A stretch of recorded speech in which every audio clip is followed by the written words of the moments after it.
News First, Newsline Prime with Faraz Shaukatali. A very good evening to you, and this is Newsline Prime. We're sorry about the late start due to a problem in the control room today.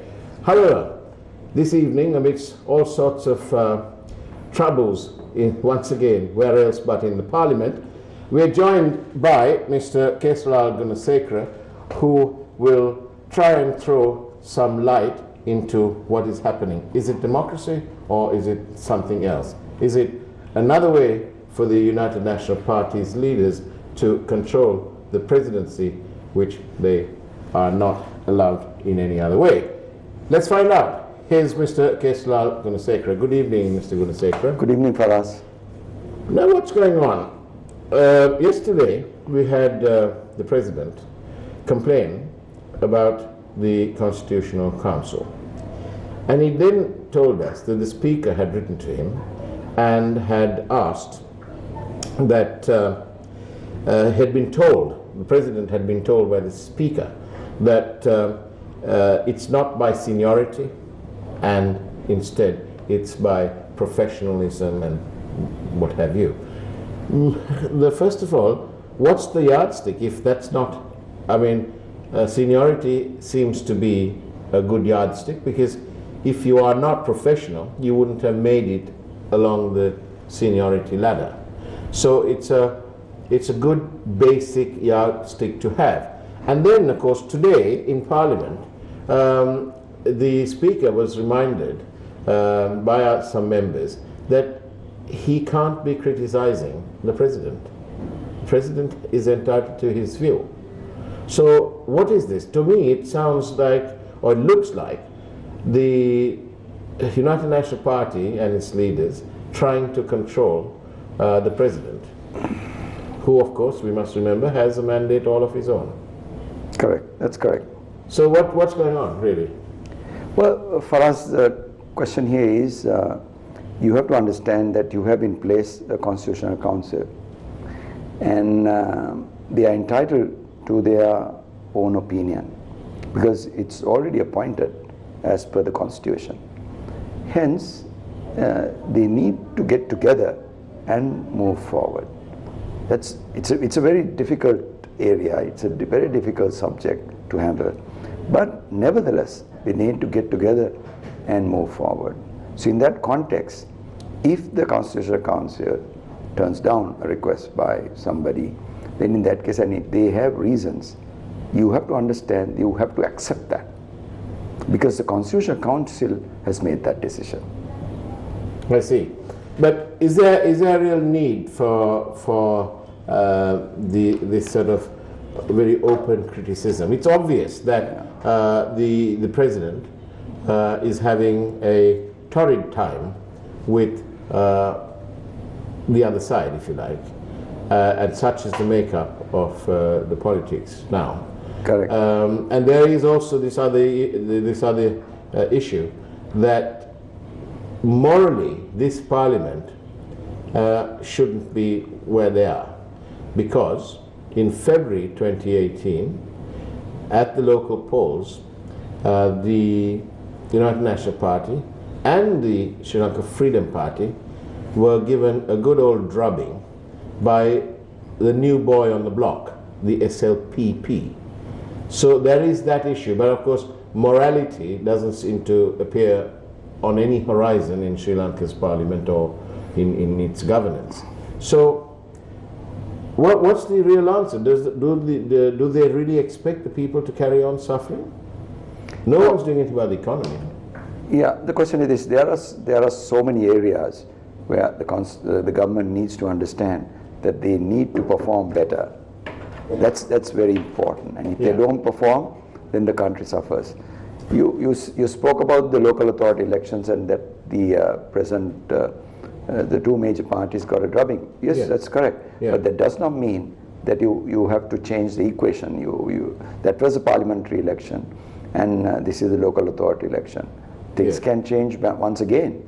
So in that context, the law is very clear that you move forward, you finish the term, and then move for an election. Yes, but why the need all this is because it appears that the United National Party are now clutching at every passing straw and trying to increase the number of cabinet ministers by using this very loose interpretation of the intent of the 19th Amendment in terms of a national government.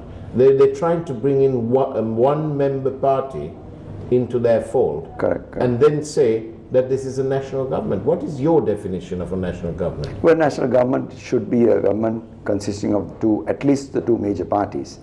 At least a party which has about 20-25 seats cannot be part and parcel of a national government. Yeah. But be that as it may, Faraz, I must tell you that the issue of ministries, the number of ministries, I'm not in agreement that just because you have a national government means that you have to increase ministries. No.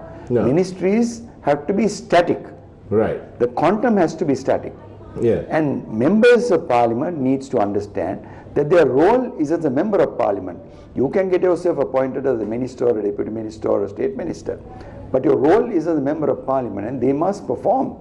Here what has happened in this country is everybody who gets into parliament wants a ministry portfolio, wants a deputy ministry portfolio or a state ministry portfolio. Without that they can't perform. That's all wrong. Is it not better to have it constitutionally fixed that the number of cabinet ministers will be fixed to, let's say, 30? Even 30? Which the 19th Amendment envisages that that's the maximum limit. Even 30, I would say, is on the higher range for us. 25 is the best, I see, for a country like this.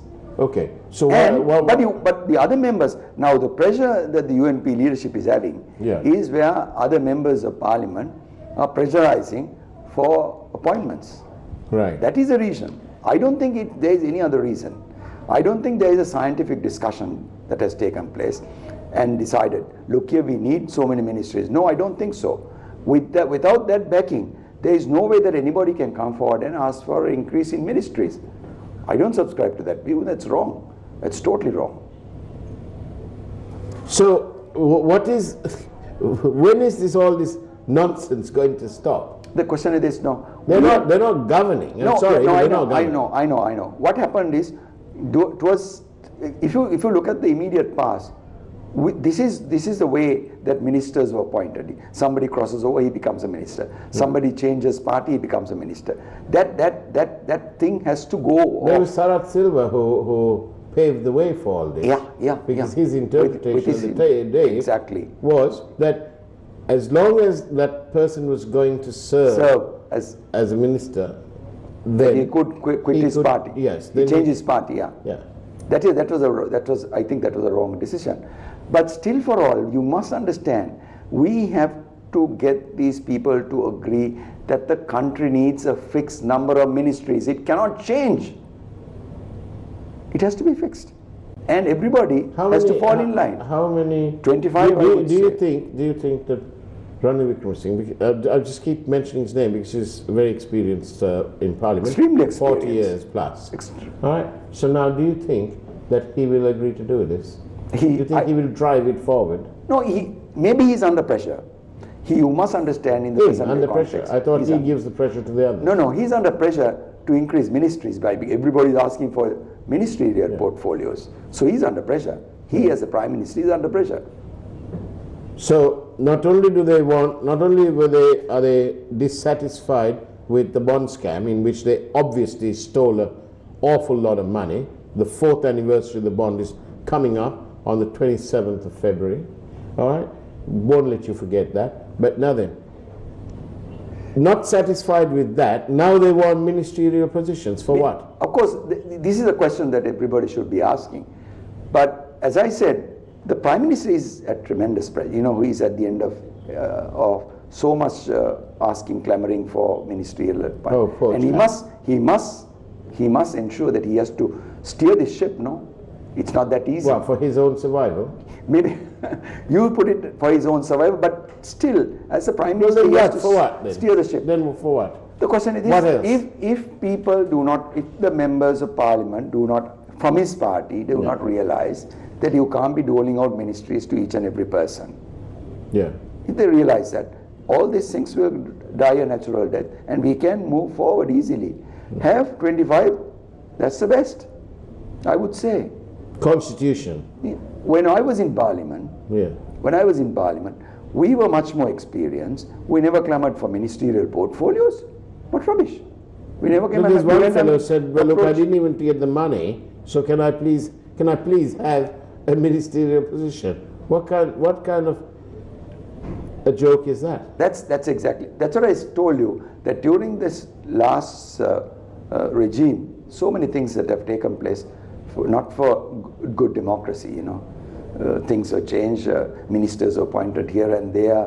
The number, whether it is 100 or 110, was not the issue, as long as ministers are appointed. So you go on that match. What happens is people who follow also will start demanding. That is exactly what has happened. But if you stick the figure, fix the figure and say, this is static, you're not going to move, then things will come down. We have a message here from Candy. Constitutional role of a member of parliament must be redefined. It needs not be redefined. It is very clear. Which is what? Promulgation of laws, evaluation of laws which are already in existence, finance control, and governance. That's all.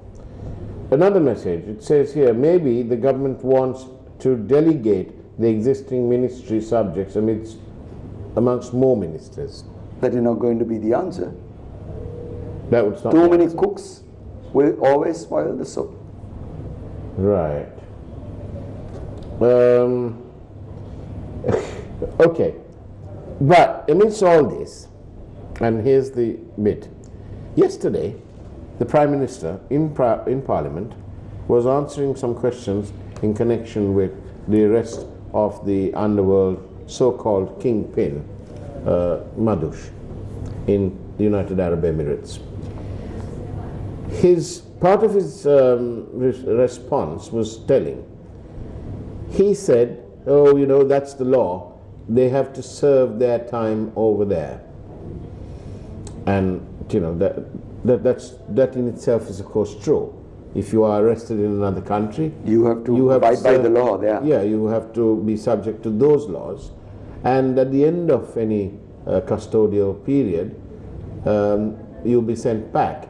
But I wonder what will happen if the UAE imposed the death penalty by firing squad, because that's an option for them as well, subject to various things. But my issue is this. The Prime Minister, in his statement, did not disclose a very important matter, and that is that there is no extradition treaty between the United Arab Emirates and Sri Lanka. They have signed an agreement, but it was not ratified by the UAE Foreign Ministry because they balked at the idea of sending their citizens to Sri Lanka. They said, we can send your citizens back, but we ain't sending our citizens.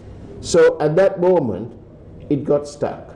Nobody, not in the past government or in this government, have done anything to correct that situation. And therefore, all these blessed requests and people traveling up and down and sideways to the UAE in search of the unobtainables like Madush and Udayanga Weeratunga and God knows who else.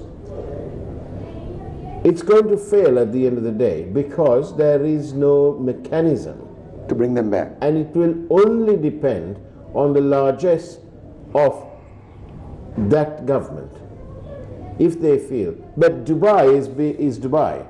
They don't easily extradite anyone because they've got tough laws there. They've got very tough laws. All right. So isn't it a crying shame that the Prime Minister didn't seem fit to, at least at this late stage, admit to the Parliament, instead of nobody asked him the question, so he'll always say, well, I didn't lie.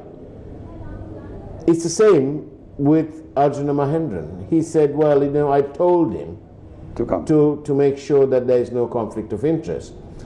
But I believe, in fact, I'll ask you the question, don't you think that when the Prime Minister fails in such a fundamental duty, like, for example, the bond, in which he says, look, I told them to get rid of the conflict of interest, the fact that he didn't follow through, he didn't check, and it's no good you saying, well, I'm the Prime Minister and I have no time. That's why you've got all those staff working for you. Don't you think on that basis that he should be held responsible? Well, it's a debatable point for us, because you it's have a to failure of duty. You could term it that way, but you have to understand. Term it which other way? No, you have to understand. Tell me. You have to understand that the other officers of the Prime Minister also is equally guilty, because you can't expect the Prime Minister to have a tab on everything. Yeah, but he could, that's why he's got a secretary. He's got loads of secretaries. Yeah, that's what I said. It could be somebody else's. It could be an onus. Yes, but the buck onus stops could be with on him. some. No, the onus could be with somebody else. But surely he's the minister in charge. He must stop there. The buck must stop there. I know what you say is correct, but you must understand the onus could be on somebody else.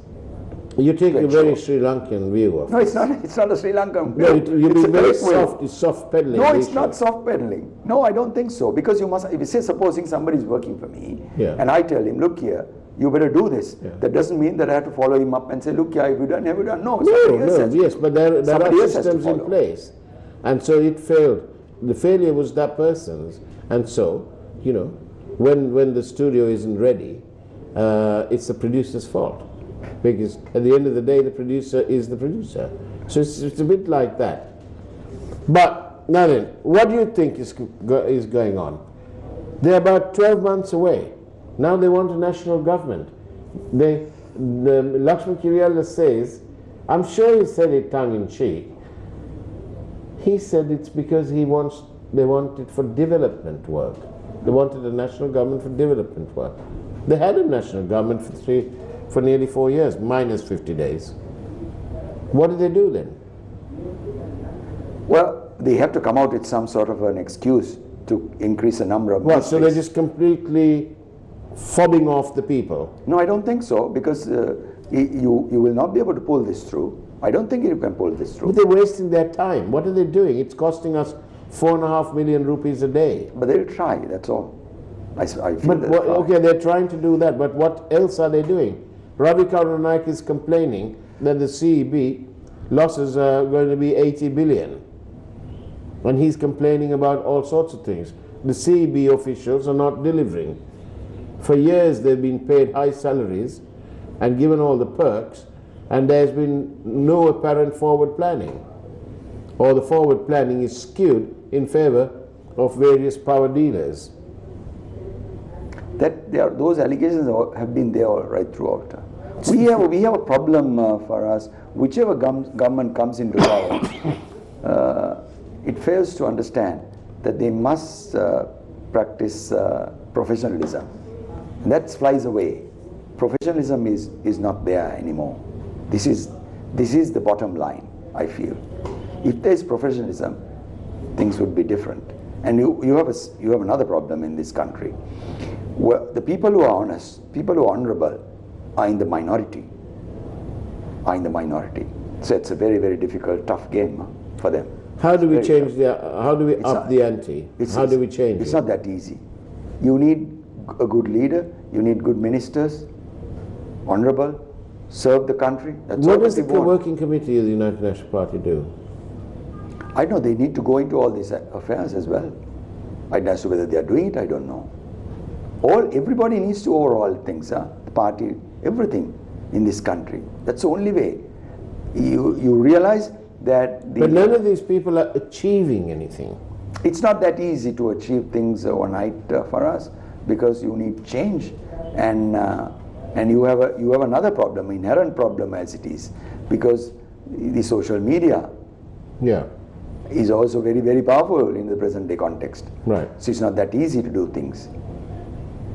It's not that easy. So it takes time, but somebody has to come forward and explain things to the people. You have to convince people. At every juncture, whenever the president's trying something, there is some other problem that comes up. It's almost like a curse, right? Now, he wanted to have professional people installed in various Which places. is a good idea. Yeah, nothing wrong with that. Now, Talata Korali says that she sent all the names of those people who are on the death list. And she says, oh, well, it's the president, we've had no response from the presidential secretariat. But they say there's no such thing. We wonder who's telling the truth. Yeah, but these go through files for us. Maybe the president is yet to be notified, or maybe it's with somebody else. That is always a possibility, but those things will come up. The files will always surface, unless somebody else has taken the files.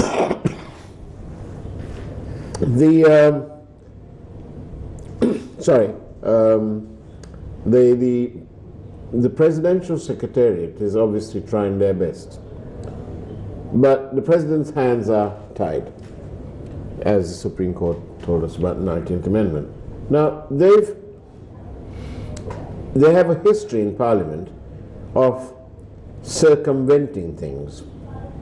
For example, Vijayadasa Rajapaksa says that what finally appeared in 46(5) of the 19th Amendment is not what they first said, which is that a national government definition was the party with the largest amount of seats with the second largest. Correct. But now it's passed into law, so the people are stuck. Correct. What can we do? I think that's a clear definition of a national government. But of course, we have to understand, they rush through acts. This is what happens, and I feel that some of the acts that have been rushed through are carrying certain flaws, which needs to be corrected someday or other. That has to be done. Citizen Gunasekara, how does Citizen Gunasekara feel about the future? What does the future hold for us? For us, it's a very. I see you took a deep breath and a sigh. It's a very difficult. A sigh of despair. It's a very difficult question to answer, because I have been in this system since 1978.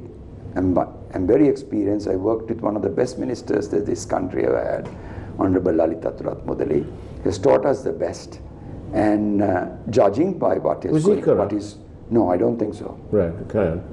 Judging by what is going on, to put the house in order is not an easy exercise. It's an extremely difficult exercise. But we need a good leader, a benevolent leader, who will want to do good things. That's all that we want, and a good team of members of Parliament. To me, if anybody were to ask me, how do you put this country right, I would say 75% of the members of Parliament who are there in Parliament now, ask them not to come back again. Get a new lot. That's the only answer. But how do you get rid of them? How do you get rid of them? Because it is the party that puts them forward. Why I say that is, they are deeply entrenched with so many maneuverings, operations, etc. Those things have to stop. There are certain members who should not be in Parliament at all. And they must be told, look here, you love the country, for heaven's sake, keep away. Most people should agree. Because with this lot, there is no way you can turn this country around. No way. How sad? With all my years of experience, I'm saying it. I'm willing to debate this matter with anybody. A referendum online can be organized in 2 days. Last and final question to you. A referendum online can be organized in 2 days. And much of the country has got a smartphone. What do you think? Do you think we could go for an online referendum? Not legally non-binding, but... You can go, but it is legally not binding. Not worth having any of these things if it's not legally binding. Kesaralal Gunasekara, thanks to the problem we had downstairs in the control room, we've run out of time and not had enough time to discuss what you really wanted to say. I understand. But there you go. Do come back on one of our longer programs. We can get our Face the Nation team to invite you on there. But nevertheless, thank you very much for being on Newsline Prime. Thank you, Faraz. And that's the way it was on Newsline Prime. Take care, good night, and God bless.